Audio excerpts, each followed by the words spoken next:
नमस्कार. मी प्रतीक पुरी. एक कथा घेऊन आलोय तुमच्यासाठी. शोष नावाची गोड कथा आहे. तुम्हाला आवडेल अशी अपेक्षा आहे. कथेचं नाव शोष. अंधार, घनगर्द काळाकुट्ट, अंधार गर्भ असले शब्दही अपुरे पडावेत त्याच्या वर्णनाला. असा अंधार भयावह, कारण तो केवळ स्थिती स्वरूप नाही, तर एका अस्वस्थ रूपातला चैतन्यमय आविष्कार आहे. तो जिवंत, जो गिळतोय प्रत्येक क्षण, प्रत्येक कण, प्रत्येक नाद, प्रत्येक साध. माझ्या सहित मी शोषला जातोय, गिळला जातोय, संपवला जातोय त्या गोड निबिड कृष्ण डोहात. जाणीव आहे पण उपाय चालत नाही आहे. मी ओरडतोय पण आवाज येत नाही. मी वाचू शकत नाही अन कोणी वाचवणारा दृष्टीस पडत नाही. मी नाही सावतोय, मी लोप पावतोय, मी बुडतोय हळूहळू पूर्णपणे. आणि मग एक दिलासा. मला काही दिसत नाही, कारण मी पूर्णपणे बुडालोय. पण जाणीव आहे आणि सवेद नाही. एक स्पर्श जाणवतो माझ्या उभारल्या गेलेल्या व आधारासाठी धडपडणाऱ्या एका हाताला. एक स्पर्श दुसऱ्या एका बळकट हाताचा. मला धीर येतो, असं वाटतं मी वाचेन. मी मेलो तरीही वाचेन. तो स्पर्श मला वाचवेल. त्या स्पर्शाचा स्वामी मला वाचवेल. माझा दुःखभार हलका होतो आणि एका सहज क्षणी मी जागा होतो. मी माझ्या घरात, माझ्या बिछाण्यात आहे, अंधारात. पण हा अंधार तो मगाचा अनैसर्गिक भयकारी अंधार नाही. नेहमीचा सामान्य नैसर्गिक अंधार आहे. हे स्वप्नच होत होतं. सकाळचे 4 वाजत आहेत. मी घामानं थपथपलेला एकटा माझ्या घरात, अंधारात. अरे विजया, बराच रोड दिसतोयस. कसला काळजीत आहेस एवढा? एक ओळखीचे काका विचारतात. काय विजयराव, हल्ली बरीच धावपळ होते वाटते तुमच्या ऑफिसात. तणावग्रस्त, चिंताग्रस्त वगैरे दिसता. माझा आगाऊ शेजारी. अरे विजय, लेका काय झालं? असा आजारी काय दिसतोस तू? अरे ठीक आहे ना सारं? काही प्रॉब्लेम? माझा एक जवळचा मित्र. लोक जेव्हा आपुलकीनं आपली विचारपूस करत असतात तेव्हा खरंच बरं वाटतं. जगायचं बळ वाढतं. त्या चौकशीत प्रेम असतं, काळजी असते. मलाही आधी ह्या चौकशीनं बरं वाटायचं, पण मग ही चौकशी वारंवार होऊ लागली आणि जो तो नको ती माणसंही माझ्या तब्येतीविषयी शेरबाजी करू लागली आणि मी हादरलो. सारांना एकाच वेळ माझ्याबाबत प्रेम काळजी कशी काय वाटत? मग याचा अर्थ काय? मी खरंच इतका आजारी दिसतो की काय? गेल्या 3-4 महिन्यापासून मला हे जाणवायला लागलं होतंच. मी विचार करत होतो, नेमकं काय घडत होतं. मी आठवू लागलो छोट्या छोट्या घटना, पण आता त्यांनाच मोठा अर्थ प्राप्त होत होता, पण माझ्या आकलना पलीकडचा.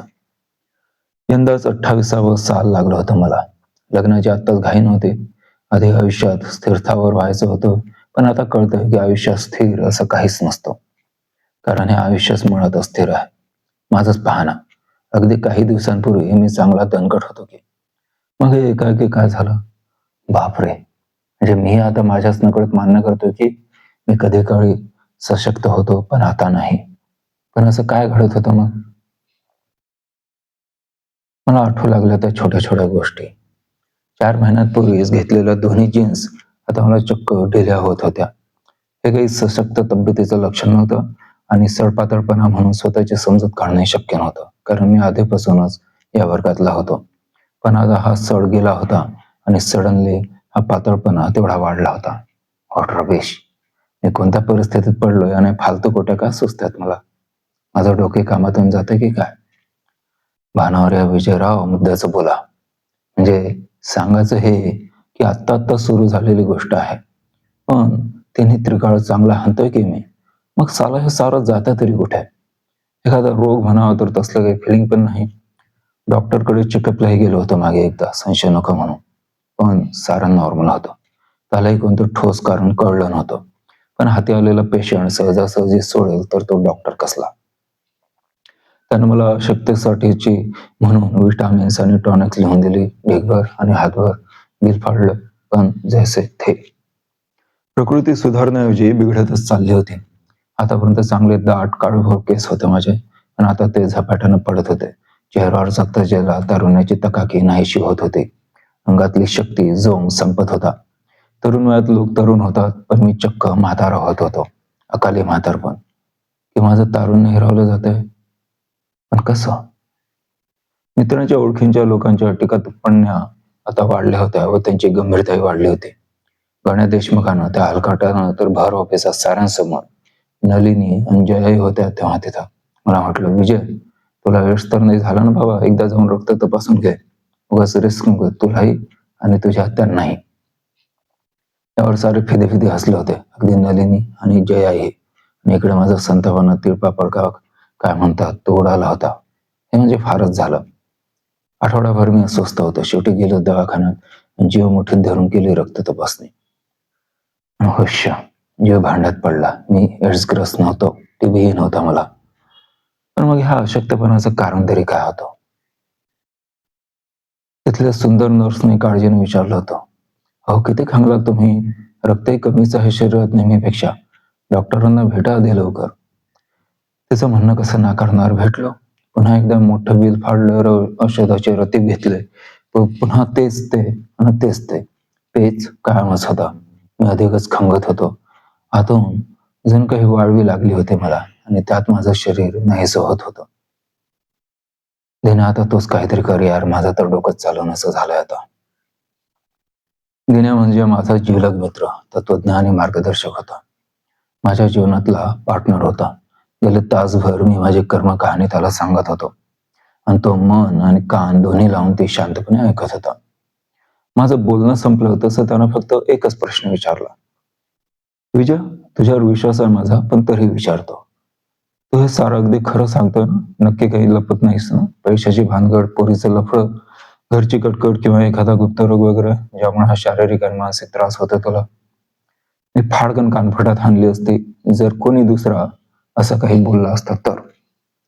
निदान शिव्या तरी घातल्याच असत्या त्याला. पण तिण्याच्या बाबतीत ह्या गोष्टी वर्ज्य होत्या. मी पुन्हा स्वतःच्या मनाचा धांडोळा घेतला. गत आयुष्याची गोळाबेरीज पुन्हा एकदा तपासली. सारं काही योग्यच होतं. मी नकारार्थी मान हलवली. असं काही नाही. आई शपथ, तुझ्या शपथ. त्यावर बोलण्यासारखं मला काही राहिलं नव्हतं. दिन्याची पाळी होती बोलायची आता आणि माझी ऐकायची. माझी स्वतःची अवस्था जेवढी आश्चर्यजनक विचित्र होती, तेवढीच दिन्याची त्यावरची प्रतिक्रिया ही विलक्षण, अद्भुत होते. तुझ्या, मला वाटतं हे रोजच्या व्यवहारातलं कारण नाही. हे निराळं काम आहे, काहीतरी अव्यावहारिक, अशुभ, अमानवी असं. नेमकं काय मलाही सांगता येणार नाही. फक्त एवढंच सांगतो की यावर व्यावहारिक जगातील औषधींचा प्रभाव चालणार नाही. आपल्याला कोणाची तरी मदत घ्यावी लागेल, ज्याला हा रोग माहिती असेल आणि त्यावरचा उपायही. कोण म्हणून मी विचारण्याच्या आधीच तो उठला आणि मग त्याच्या पाठोपाठ मलाही उठावं लागलं. पुढच्या अर्ध्या तासात आम्ही एका घरात होतो. एखाद्या माणसाचा गुण असतो, जागेचा आणि घराचाही असतो, की तिथे येताच आपल्या मनाला, शरीराला एकदम बरं वाटतं. शांतता, स्वस्थता लागते. इथंही नेमकं तसंच झालं. त्यांना बघून नाथ. साधारण 40शीत असणाऱ्या नाथांची मुद्रा आश्वासक होती. आम्ही येताच त्यांनी हसून आमचं स्वागत केलं. माझे हात अभावितपणे जोडले गेले. तसे त्यांनी ते आपल्या हातात घेतलं आणि एका परिचित जाणीवेनं मी शहारलो. ते हात, तो स्पर्श माझ्या ओळखीचा होता. माझ्या स्वप्नात हेच हात यायचे.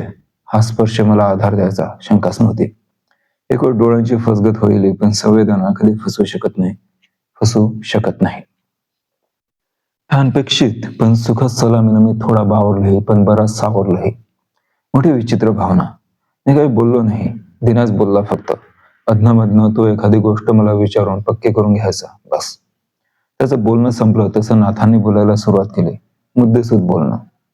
विजय, तुम्ही कधी कायाकल्पाबद्दल ऐकलं आहे? मी मानानं होकार दिला. कायाकल्पात एखाद्या वृद्ध शरीरावर उपचार करून त्याला तरुण बनवण्यात येतं, काही प्रमाणात. पण ती वैद्यकशास्त्रातील सर्व परिचित सत्य घटना आहे. इथे तुमच्या बाबतीत तसाच, पण काहीसा उलटा प्रकार घडतोय. पण तुमच्या इच्छेविरुद्ध घडतोय आणि तोही विलक्षण पद्धतीनं.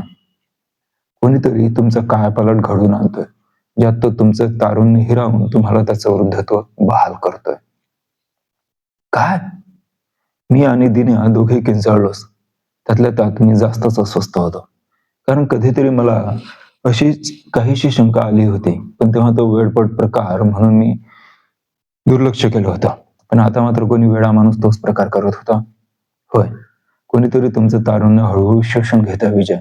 आम्ही आमच्या भाषेत त्याला कायाचार म्हणतो. बापरे! भयंकरच प्रकार आहे सारा. पण हे कोण करतंय? मी मला पडलेला प्रश्न विचारला. तुम्हाला ओळखणारी एखादी व्यक्ती? ती कदाचित तुमच्या जवळ असेल किंवा दूरही असेल.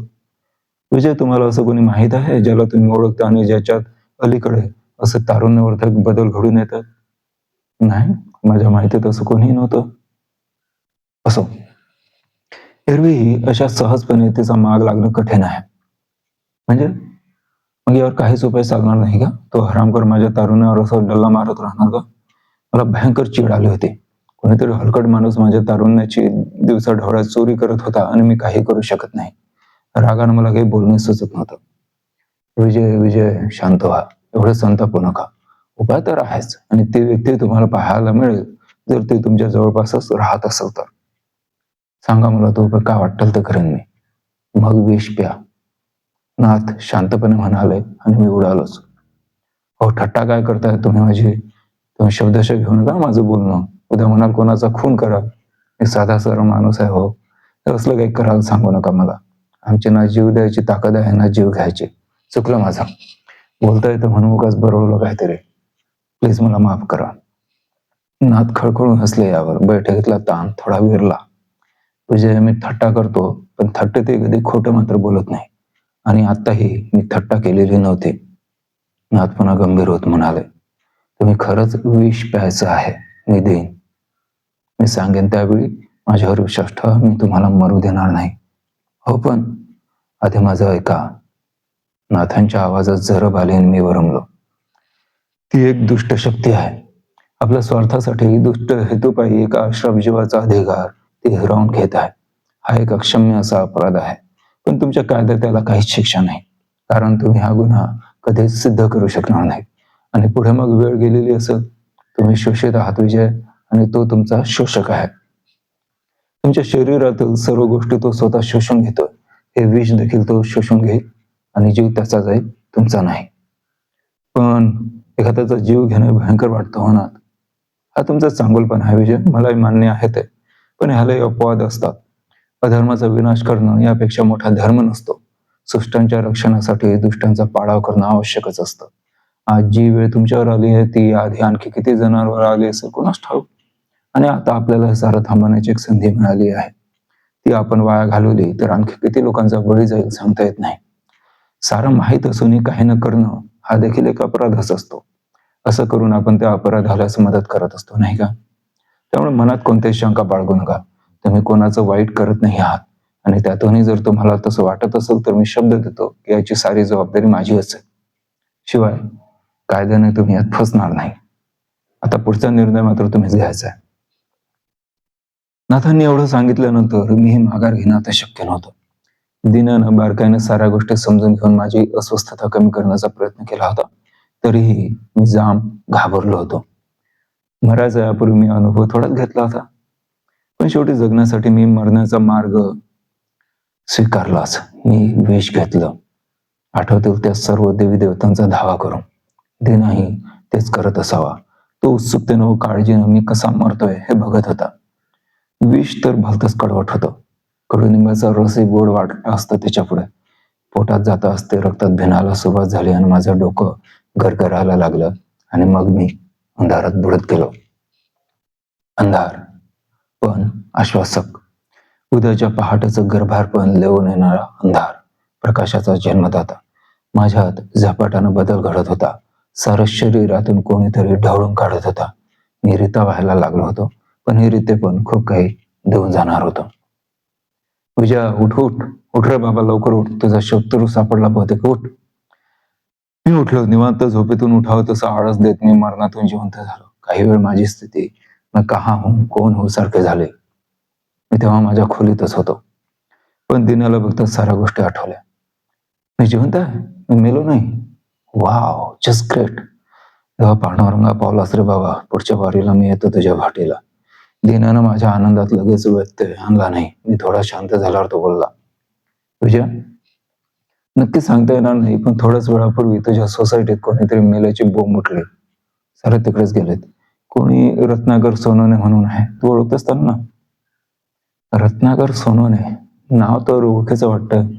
अरे हा यार, तो यमा, तो आणि त्याची बायको माझ्या फ्लॅटच्या समोरच राहतात. येता जाता कधीतरी दिसायचा तो. जाण्याचं वय नव्हतं रे त्याचं. असा कसा गेला तो तडकाफडकी, फार वाईट झालं. मी हळहळत होतो तेवढ्यात माझं लक्ष दिनाकडे गेलं. त्याच्या चेहऱ्यावरच्या हावभाव पाहिले आणि मी उडालोच. दिन्या, तुला काय म्हणायचं? हा रत्नाकरच माझा शोषक आहे का? हो आणि नाहीये, तिथं जाऊनच कळलं ते आपल्याला. पण रत्नाकरच हे करत होता कसं समजलं रे आपल्याला? समजेल, नक्की समजेल. नाथांनी सांगितलं मला त्याच्या खुणा. दिना अगदी ठाम स्वरात म्हणाला. आणि मला ते समजलं. दिन्याच्या आधीच समजलं. सोनवणेच्या घरात समोरच्या खोलीतच फरशीवर त्याचा मृतदेह अस्ताव्यस्त अवस्थेत पडून होता. त्याची बायको हमसून हमसून रडत होती. शेजारच्या बायका तिची समजूत घालत होत्या. पुरुष मंडळी कुजबुजत उभे होते. पूर्ण वातावरणात एक भयानक गूढ सावट पसरलं होतं. कारण सोनवणेचा गोरापान देह काळा निळा पडला होता. तोंडावर फेस साचला होता. पण त्याहीपेक्षा 35चा सोनवणेचा देह 70-80 वर्षाच्या म्हातारासारखा दिसत होता. केस झडले होते. जे होते ते पांढरे होते. डोळे आत गेलेले. चेहऱ्यावर सुरकुत्या होत्या. शरीर बेडकपणे सुटलेलं होतं. मी दिनाकडे पाहिलं आणि मान डोलावली. माझा शोषक अगर सापडला होता. माझ्या जीवनाचा, माझ्या तारुण्याचा शोष करून स्वतःला चिरतरून ठेवणाऱ्या सोनवण्यानं शेवटी माझा मृत्यू शोषून घेतला होता आणि आपल्या अपराधाची शिक्षा भोगली होती. मी मनोमन नाथांना अभिवादन केलं. तो तिकडे सोनवणे निष्प्राण होऊन पडला होता आणि इकडे माझ्या देहात नवा वसंत पालत होता. धन्यवाद.